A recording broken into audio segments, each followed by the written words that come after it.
Itu pertanyaan host dijawab. Itu ada di kitab Al-Fawaidul Muqtaro ada, di kitab Kunususa ada. Ini fawaid tadi yang bawa-bawa kitab ratusan kitab, buka kitabnya yuk. Ini ya, di kitab Fawaidul Muqtaro. Boleh TikTok sebentar, ini Kifata lagi jelasin. Sebentar ini pakai data. Ini loh. Data, biarkan tadi dulu. yang disampaikan oleh garing. Betul ya Majid. udah. Ini loh.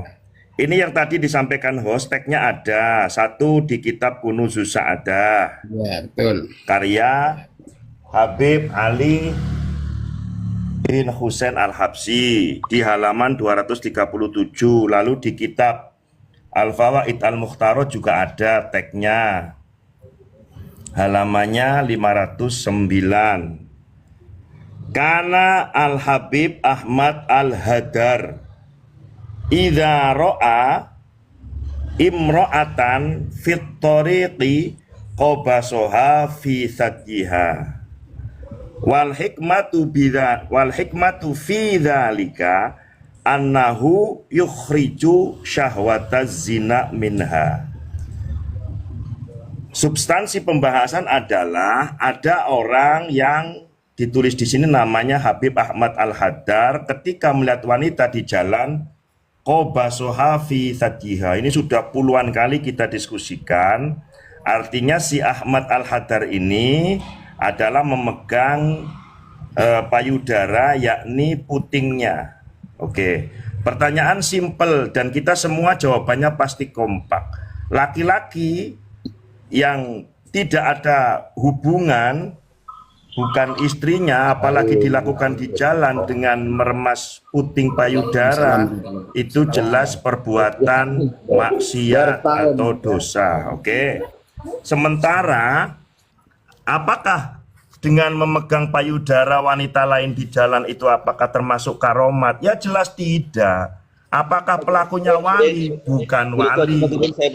Karena gini, ya, kita pakai referensi ya. Kitabnya Jami' Karomatil Aulia Said Yusuf Bisma Asmail An-Nabhani, halaman 14. Lu kok digedein apa, host? Oh iya. Ya, gedein kalau kok. Nah, ini loh, baru enak kan? Al-Muqaddimatul Awal, ya. Al-Muqaddimatul Ula, ya, halamannya 14 ya. Oke. Al-Muqaddimah al-ula, muqaddimah yang pertama, fi bayani annal wali mahu. Keterangan wali itu apa?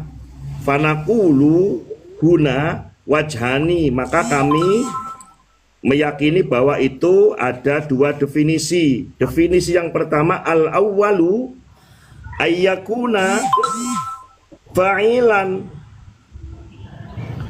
mubalaghatan minal fa'il kal alim wal qadir.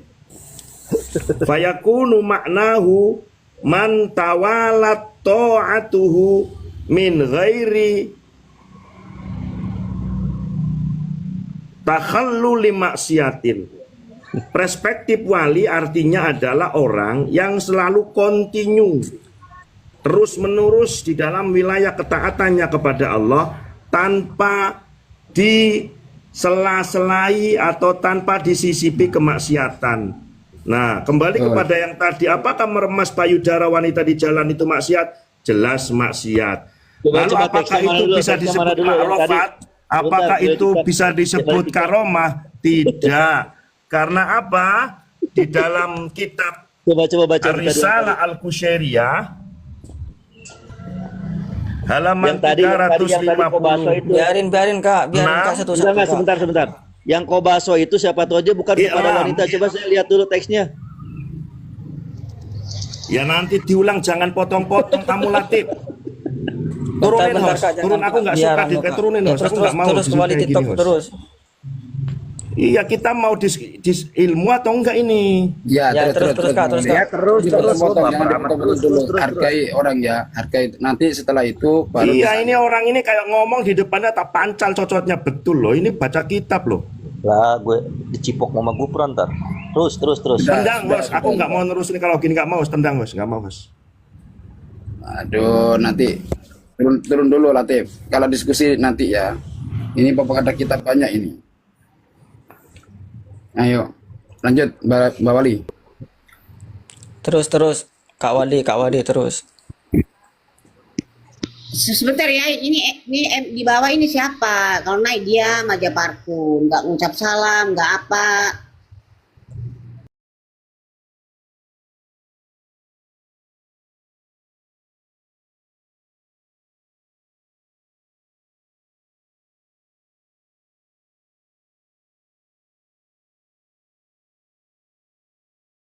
Lanjut Mbak Wali.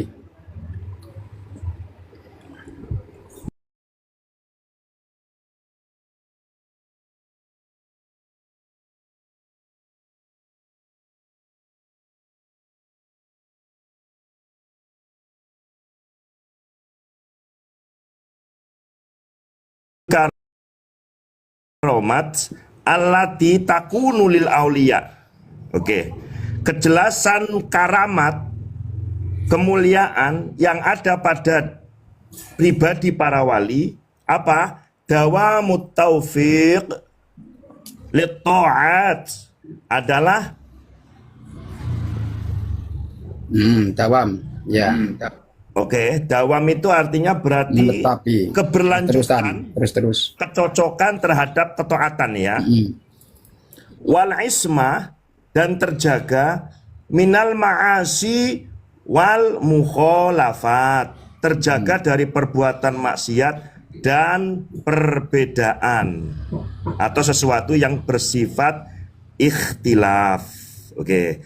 Artinya dari dua sumber, satu Risalah Al-Qusyairiyah terkait deskripsi karomah, kemudian yang di kitab Jami' Karomatul Auliya tentang definisi wali, maka menurut pendapat saya bahwa Habib Ahmad Al-Haddar sebagaimana diterangkan di dalam kitab Kunuzus Sa'adah dan juga di dalam kitab Al-Fawaidil Mukhtaroh, jelas Habib Ahmad Al-Haddar bukan wali dan perbuatan ini bukan karomah. Karena apa? Perbuatan ini maksiat. Begitu, matur nuwun. Ya. Jadi jelas ya di situ ya, bahwasanya saya tambah lagi ya di dalam kitab Al-Mawahibus Somad ya kan, halaman 12 dalam nadawan wal auliya darul karamatil utab wa man tahu li walidin min ghairi ab. Itu juga Ya, sama betul. menjelaskan dua wajah ya, wajah ini ya kan. Ya, yang wajah itu wal wajh tsani annahu fa'ilun mubalaghatun min fa'ilin karohimin wa alimin bimakna rohim wa alimin fa'aliyu. Nah, berarti kan wali ini ya. Hadza huwa man yatawalla ibadatullahi ta'ala min ghairi ayyatakhallallaha isyanun au futurun. Gitu. Sama. Jadi memang apa ya? Tidak disela-selai dengan kemaksiatan atau kefasikan. Kan gitu, Bang Falmadi. Lu kok, mohon maaf saya potong ya. Saya pengen tadi dapat ibarah itu Habib Abdul Al-Haddar itu. Yang tadi ibarah yang Kobaso itu. Ya, di kitab. Ya, bentar tuh Kak. Ya, itu ini kan di dalam kitab Faidul Muhtar itu kan. Nah, gitu. Nah, saya mau apa ya, mau jawab Kak Wadi ya. Nah, Saya kan udah apa itu tadi udah kasih tahu syaratnya wali itu ada syarat wali, ada syarat karomah. Yang wali itu 4 di dalam kitab Tahqiqul Maqam kan, Imam Baijuri itu. Nah, ada itu kan syaratnya wali itu 4. Nah, kalau mau baca, kalau mau saya tampilin, saya tak baca, tak ambilin kitabnya. Ada syaratnya karomah. Di antara syaratnya karomah tuh gini kan. Syaratnya karomah itu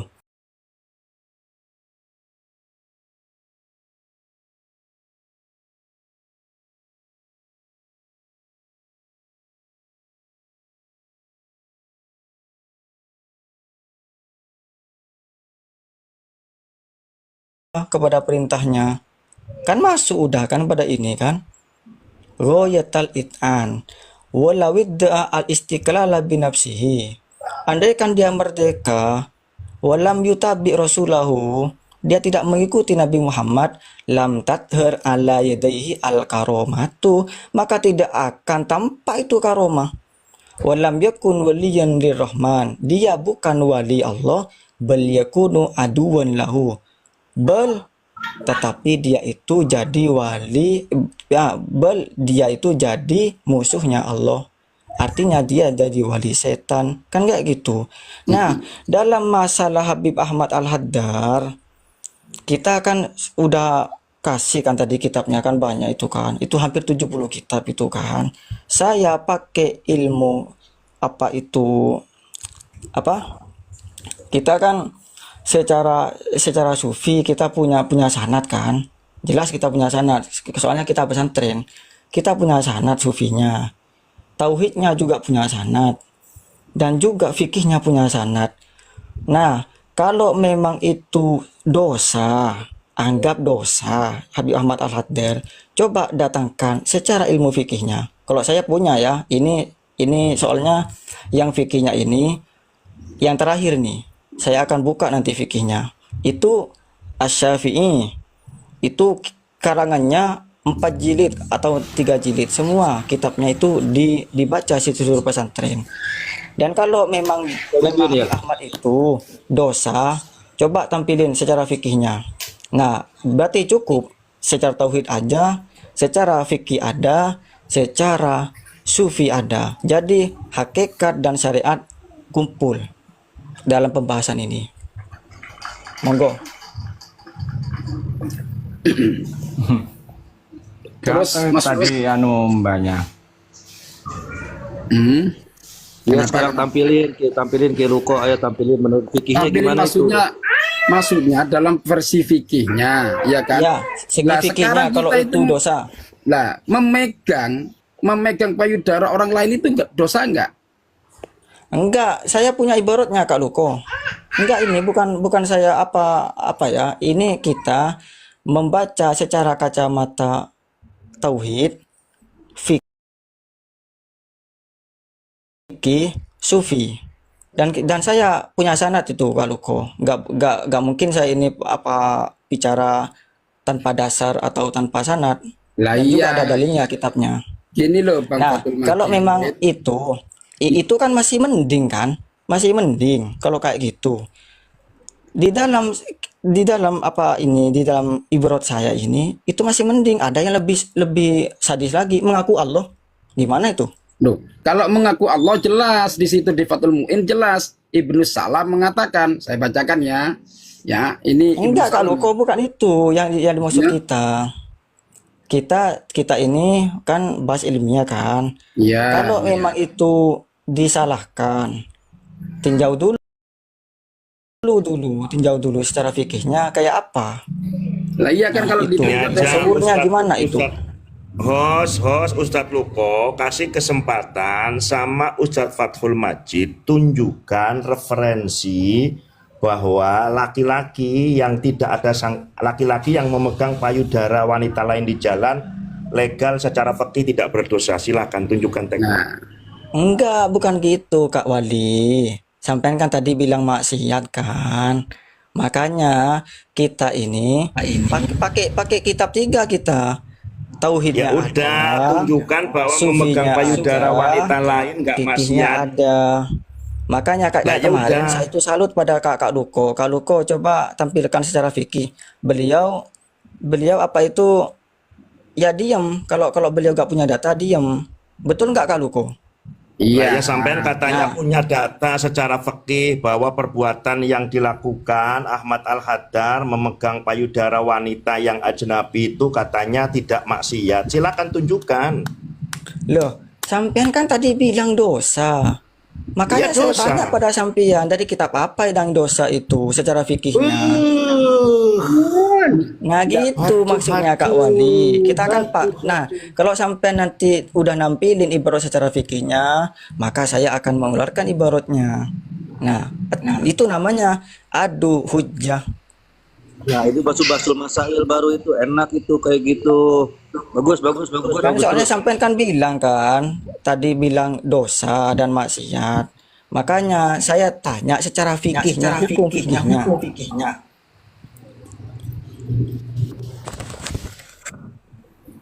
Jadi gini, itu Ada bukan gak? Ada gak? menjadi sesuatu yang anu ya, tapi itu menjadi sesuatu yang sudah umum lah. Memegang, jangankan memegang orang perempuan, mendekatinya aja kan tidak boleh kalau di situ ada unsur syahwat. Kan gitu Bang Majid. Ya kan? Kalau fikih loh, kalau kita tinjau dari dalam segi fikih ya kan gitu. Apalagi memegang, gitu loh. Memegang yang mana itu adalah di sisi yang apa? Ya apa ya, sisi apa ya? Lek susu itu ya. Sing anu, sing apa jenenge? Sing dapat merangsang. Gitu. Kalau misalnya kalau kata Kiluko itu kalau misalnya memegang dengan syahwat itu hukumnya dosa ya. Berarti kalau misalnya Apanya? nggak dengan syahwat nggak dosa dong. Yo dong, enggak. Jangankan memegang, mendekati aja zina itu adalah mendekati lo. Wala taqrabaz zina kan gitu. Itu Enggak, tadi mendekati. situ tadi bilangnya kayak Apalagi gini. itu Saya memegang. Coba kalau kita makhluk. Tadi situ bilang Enggak, kayak Kak, gini Kak kalau Luko. misalnya dengan syahwat Halo, dosa. boleh saya jawab gak ini? Yo. Kalau Ya coba. apa Ini ya, ini gitu, kalau, Kak Luko? kalau istilah dalam Quran itu qiyas aulawi namanya. Seperti apa namanya? Tidak bolehnya nyaduk wong tua, dasar hukumnya wala takul ufin. Ufin aja nggak boleh apalagi nyaduk. Kan gitu. Nah, Mengundang itu nggak boleh apalagi kok ngemek-ngemek susune wong wadok liya. Jelas tuh haram no. coba kalau memang ada dalam versi fikih memperbolehkan memegang susu orang lain, coba saya nggak pernah tahu itu. Enggak, Kak Luko. Bukan masalah itunya, Kak Luko. Majid, Bukan istri lu masalah dipegang bukan masalah orang. megang enggaknya. Kan tadi kan itu kan secara luarnya, maki kita aja kalau megang dosa, Kak Luko. Istrinya, istri Iya. kamu. Iya, Maksudnya ini, Ah, baik, ini kan masalah bab karomah. iya. Nah, itu secara fikihnya itu gimana? Gini, aku pakai ibarat ya, satu dari ibaratnya Imam Nawawi. Anna kalamal ajnabiyah yubahu sama'uhu indal hajat wa inna sautaha laisa bi'auratin wa annahu la yalmasu basyaratul ajnabiyah min ghairi daruratin katobibin wa qasdi hujamatin wa qil idorosin wa kahalli ainin wa nahwiha mimma la tujadu imro'atan taf'aluhu jasa lirrojul. Perkataan atau suara wanita ajnabiyah boleh kita dengar ketika ada keperluan dan suaranya tidak termasuk aurat. Menyentuh kulit wanita ajnabiyah tidak boleh tanpa adanya alasan darurat seperti karena ada unsur pengobatan, bekam, mencabut gigi dan seumpamanya, di mana tidak ada wanita yang sanggup melakukannya. Lelaki yang bukan mahram diperbolehkan melakukan sebab alasan tertentu. Ada di Syarah Sahih Muslim Imam Nawawi. Dan juga beliau berkata, haitsu haruman nadhar harumal mas bitariqil aula li'annahu ablahu ladzatin fayahrumu. Disebabkan melihat wanita yang bukan mahram itu hukumnya haram, sudah barang tentu menyentuh kulitnya lebih diharamkan lagi. Ini adalah karena menyentuh lebih mudah membangkitkan syahwat. Ada di kitab Raudhut Thalibin wa Umdatul Muftin juz 7 halaman 27 Al-Hafidz Ibnu Hajar Al-Asqalani. Ya, sudah ya. Nah, Pak Fathul Majid, bagaimana? Silakan tunjukkan ibaratnya Majid, keabsahannya monggo. Soalnya ini gak nyampe itu soalnya pembahasannya tentang karomah yang di luar nalar. Tadi Itu. katanya fikih gimana sih? Tadi sampean bilang dosa kan. Makanya tampilin ibaratnya yang mengena tentang masalah itu. Itu Lah yang ini dimaksud tadi aku, saya. lah ini aku tadi bukan ibarat. Saya ini pakai secara tauhid, fikih, tasawuf ada semua. Oke. Mas, aku tanya Mas Itu yo. maksudnya Kak Duko. Aku mau tanya Mas Bukannya iki saya yo. ini, bukannya Mas. saya kebal data. Mas mau tanya jenengan yo.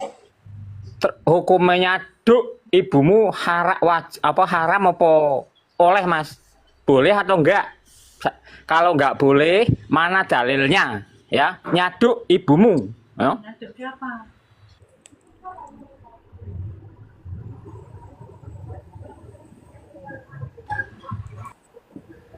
Gue jawab Mas.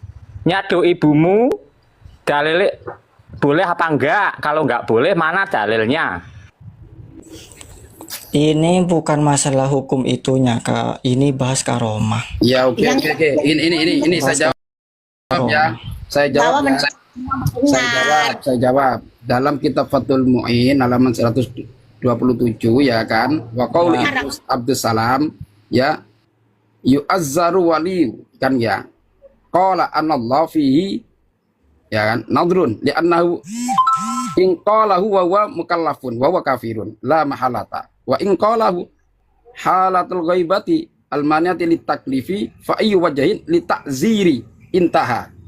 Jadi jelas Nah, di situ ya itu kan kan. ada goibahnya kan.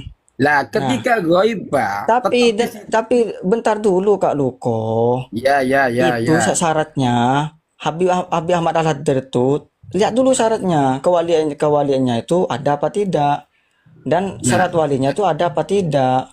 Aduh. Maksudnya dalam ilmu usulnya, segi alimnya, lihat dulu itu semua. Masa kita itu langsung menghukumi, minimal kan takzir kan, minimal kan, betul nggak? Lah ya betul takzir, tapi di sana Tapi kan ketika kenapa gini kok langsung dibilang dosa? Gini bang.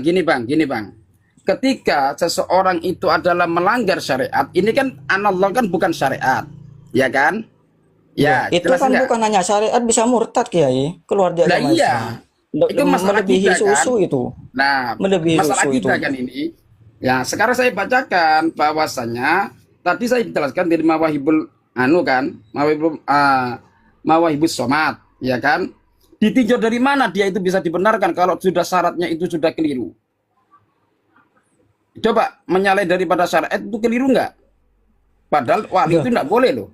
Bukan Menyalahi hanya syariat. keliru Kiai, bukan hanya keliru. Tadi kan bilang kalau bilang analog itu bukan hanya keliru lagi, itu bisa murtad keluar dari agama. Tapi kan ada pengecualian kalau ghaibah.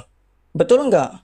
Iya, tapi Nah, kan ketika ghaibah, kalau ghaibah itu aja yang semacam kayak itu ada alasannya. Ghaibahnya itu disamakan dengan apa? Coba baca lagi itu ibaratnya. Pembahasan baik ghaibah nanti dulu, bahas yang Enggak kobaso. Kiai, bukan masalah nanti dulu. Enggak Kita fokus pakai di tauhid, tentang sufi, kobaso syariat. jiha. Aku tadi nunjukin data fikih dari tadi Anda anak kecil muter-muter aja, mana hukum fikihnya yang membolehkan? Tunjukin kitab Yo. apa?